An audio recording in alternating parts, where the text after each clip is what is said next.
পুরান ঢাকার বিভিন্ন এলাকায় এখনো দেখা যায় তাদের প্রজন্মের পর প্রজন্ম ধরে আছে এই বানরগুলো।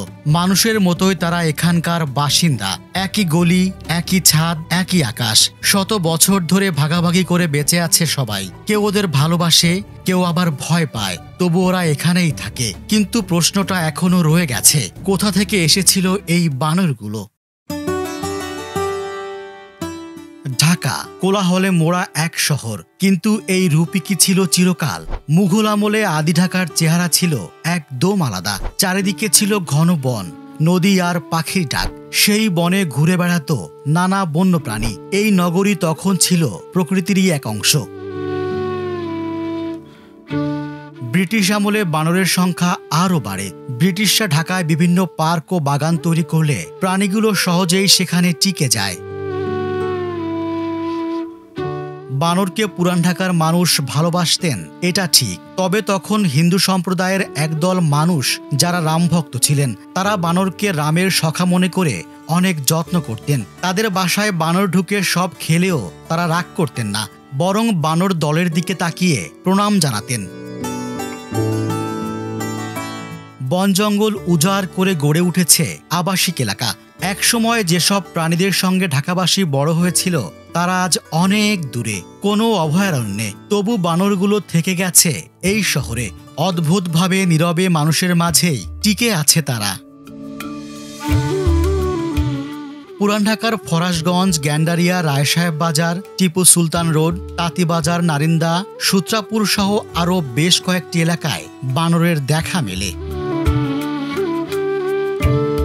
গ্যান্ডারিয়ায় অবস্থিত সাধনা ঔষধালয়ের বানরের কথা বিশেষভাবে বলতে হয়। 1914 সালে সাধনা ঔষধালয় প্রতিষ্ঠা করেন শিক্ষাবিদ যোগেশচন্দ্র ঘোষ।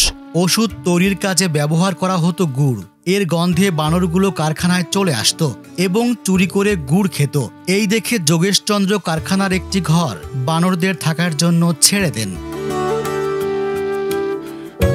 71-এর সময় পাকিস্তানি বাহিনী যোগেশচন্দ্র ঘোষকে নির্মমভাবে হত্যা করে। এরপর তার উত্তরসূরিরাও নিয়মিত খাবার দিতেন বানরদের। এখনও সেই প্রথা চলে আসছে। শতাব্দী পেরিয়ে গেলেও সেই ঐতিহ্য বজায় রেখেছে এই প্রতিষ্ঠান।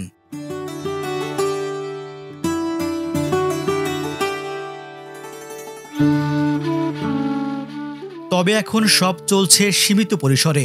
সময়ের বিবর্তনে আগের সেই জৌলুস হারিয়েছে সাধনা ঔষধালয়। সেই সঙ্গে সেখানকার বানরের অবস্থাও আগের মতো ভালো নেই।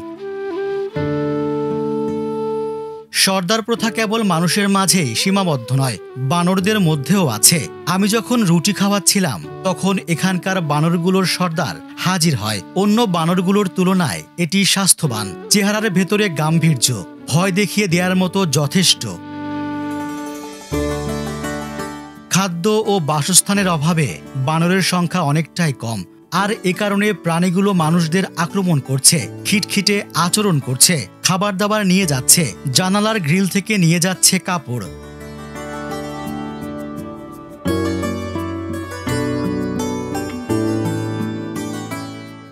এটি শুধু বানরের গল্প নয়, এটি ঢাকার অতীত ও বর্তমানের সংযোগ।